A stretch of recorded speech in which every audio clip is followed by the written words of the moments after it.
السلام علیکم ورحمۃ اللہ وبرکاتہ، نحمدہ ونصلی علی رسولہ الکریم۔ سامعین ناظرین، کچھ وقت پہلے غیر مقلدین کا ایک طریقہ کار ہوا کرتا تھا، ان کی دعوت کا جو طریقہ کار تھا، لیکن اب وہ نہیں رہا۔ کچھ وقت پہلے ان کا جو طریقہ کار تھا وہ ہم آپ کو بتاتے ہیں، اور پھر اس وقت کیا ہے وہ بھی ہم آپ کو بتائیں گے انشاءاللہ العزیز۔ دیکھیں، پہلے غیر مقلدین لوگوں کو یہ نہیں کہتے تھے کہ تم لوگ ہماری طرح اہل حدیث بن جاؤ، پہلے اس طرح نہیں کہا کرتے تھے۔ ان کا طریقہ کار کچھ اور تھا۔ وہ کہتے تھے کہ دیکھیں جی، ہم قرآن و حدیث کی طرف بلاتے ہیں، جو قرآن کو مانتا ہے، احادیث کو مانتا ہے، وہ درست ہے۔ کوئی بھی ہو، قرآن کو بھائی مان لو، احادیث کو مان لو۔ ہم قرآن پیش کر رہے ہیں، حدیث پیش کر رہے ہیں، تم لوگ قرآن کو کیوں نہیں مانتے ہو، حدیث کو کیوں نہیں مانتے ہو؟ آپ قرآن و حدیث کو مان لو، ہم مان لیں گے، آپ حق پر ہیں۔ یہ طریقہ کار ہوا کرتا تھا۔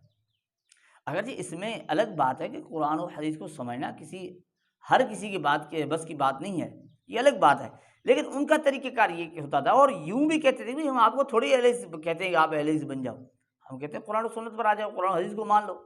اچھا، جو قرآن کہتا ہے، قرآن کوئی پیش کرے، قرآن سے کوئی مسئلہ بتائے، ہم مان لیں گے، احادیث سے بتائے، ہم مان لیں گے۔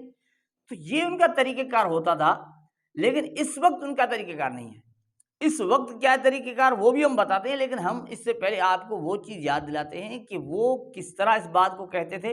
ابراہیم جوناگڑھی کی یہ ویڈیو کلپ آپ کو ہم سناتے ہیں، آپ اس میں دیکھیے، وہ صاف طور پر کہتا ہے ہم یہ نہیں کہتے کہ آپ اہل حدیث بن جاؤ، کیا بن جاؤ وہ بھی ذرا سنیں۔ سارے اختلاف ختم ہو جائیں گے، یہ حنفی ہے، یہ شافی ہے، یہ اہل حدیث ہے، یہ بریلوی ہے، یہ دیوبندی ہے، یہ فلاں ہے، یہ سارے اختلاف ختم۔ ہم یہ تھوڑی کہتے ہیں کہ آپ اہل حدیث ہو جائیں، آپ قرآن و سنت کی طرف آ جائیں، اللہ کے نازل کیے ہوئے قرآن کو سمجھنے کی کوشش کر کے اس پر عمل کے حوالے سے اپنے آپ کو میدان میں اتار لیں۔ تو ناظرین کرام، ابراہیم جوناگڑھی نے جو بات کی کہ ہم یہ نہیں کہتے کہ آپ اہل حدیث بن جاؤ، ہم تو قرآن و حدیث کی طرف بلاتے ہیں، بھائی قرآن و حدیث مان لو، قرآن و حدیث پر آ جاؤ۔ یعنی ان کا طریقہ کار یہ پہلے والا تھا، بہت پرانا تھا، اب وہ نہیں رہا۔ مسئلہ یہ بنا کہ دیکھیں نا، اس میں ہوا کیا، ہوا یہ کہ جب انہوں نے یہ کہنا شروع کر دیا قرآن حدیث کو مانو، ہم یہ نہیں کہتے اہل حدیث بنو، تو لوگوں نے جو اور بھی تھے نا، انہوں نے قرآن و حدیث کے اس ٹائٹل سے، یعنی یہ جو عنوان ہے قرآن و حدیث کا، یہ استعمال کر کے، یعنی اور بھی فرقے میدان میں آ گئے، اور بھی گروہ آ گئے نا۔ اگر جی وہ انہی سے نکلے، لیکن اسی نام سے آ گئے۔ جماعت المسلمین دیکھ لیں، وہ بھی قرآن و حدیث کا نام ہے، اور انجینئر علی مرزا دیکھ لیں، یہ بھی قرآن و حدیث کا نام ہے، اور جماعت الدعوہ والے، یہ بھی قرآن و حدیث کا نام ہے۔ یہ سارے میدان میں آ گئے۔ اب یہ جو کہہ رہے تھے نا قرآن حدیث، تو ان کا یہ نا، وہ ابھی قریب ہی فوت ہو چکا ہے جاوید عثمان ربانی، اس نے بڑے صاف الفاظ میں اقرار کیا ہے کہ یہ قرآن حدیث سے ہمیں یہ نقصان ہوا کہ جو آیا اس نے یہی نام استعمال کیا، اور پھر یہ ہوا کہ وہ کہتے ہیں کہ انجینئر علی مرزا کے جو فالورز ہیں وہ سب سے زیادہ اہل حدیث ہیں، کیونکہ قرآن حدیث کے نام پر آ گئے نا وہ۔ اور اس چیز کا اس نے محمد رحمانی نے بھی اقرار کیا ہے، قرآن حدیث کے نام پر لوگ دھوکہ دیتے ہیں۔ تو غیر مقلدین نے جب یہ دیکھا کہ بھئی اب تو قرآن و حدیث کے نام پر جو بھی اٹھتا ہے وہ آ جاتا ہے، وہ کہتا ہے یہ میں قرآن پیش کر رہا ہوں، حدیث پیش کر رہا ہوں، اس طرح تو بہت سارے گروہ ہو گئے، تو بات تو کچھ بنتی نہیں، ہماری تو دعوت تو پتہ نہیں کہاں چلی جاتی ہے۔ کوئی انجینئر علی مرزا کا پیروکار بن رہا ہے، کوئی غامدی کا پیروکار بن رہا ہے، کوئی جماعت المسلمین میں چلا جا رہا ہے، جو سب کو مسلمان مانتا ہی نہیں، سلام کرنے کے لیے کوئی سلام لینے کے لیے تیار نہیں ہے۔ تو پھر انہوں نے طریقہ کار اور اختیار کر لیا۔ وہ جو پہلے کہتے تھے ہم یہ نہیں کہتے کہ اہل حدیث بنو، قرآن و حدیث کی طرف آ جاؤ، وہ بات ختم ہو گئی۔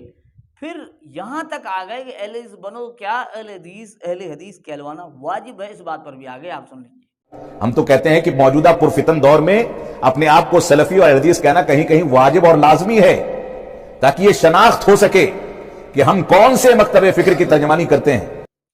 تو ناظرین کرام، اب دیکھیں یہاں غیر مقلدین کا طریقہ کار بدلا کہ بھائی قرآن و حدیث پر آ جاؤ، وہ بات چھوڑ کر اس بات کو بس اب اہل حدیث ہی ہونا چاہیے، اہل حدیث کہلوانا واجب ہے۔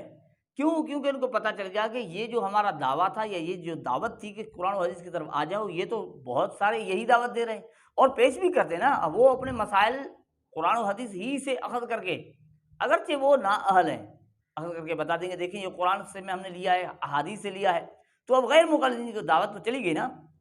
تو پھر انہوں نے یہ کہہ دیا کہ اہل حدیث کہلوانا ہی واجب ہے۔ اب یہ ویسے تو کہتے ہیں کہ بھئی واجب تو اللہ ہی کی طرف سے ہونا چاہیے، لیکن یہ کر لیتے ہیں۔ بہرحال ہمارا بتانے کا مقصد یہ ہے کہ غیر مقلدین کے اس طرح کے مسئلے یا ان کی دعوت میں بہت ساری تبدیلیاں آتی رہتی ہیں اور آتی رہیں گی۔ اس کے بعد کیا آئیں گی وہ تو ہم دیکھیں گے، لیکن یہاں تک آ گئے۔ پہلے یہ کہتے تھے کہ قرآن و حدیث کی طرف آ جاؤ، ہم آپ کو اہل حدیث نہیں بنوانا چاہتے، اب تو صاف طور پر کہتے ہیں کہ اہل حدیث ہی ہونا چاہیے، کیونکہ بیچارے بعد میں آئے نا، اب بعد میں آئے تھوڑے تھے، انہوں نے کوشش کی ہم زیادہ بن جائیں، ہوا یہ کہ ان سے اور گروہ اور فرقے تیار ہو گئے، نتیجہ کچھ اور نکلا، تو پھر ان کی دعوت کا طریقہ کار بھی بدل گیا۔ اللہ جل جلالہ ہمیں ان کی حقیقت کو سمجھنے کی توفیق عطا فرمائے۔ یہ ہے حقیقت۔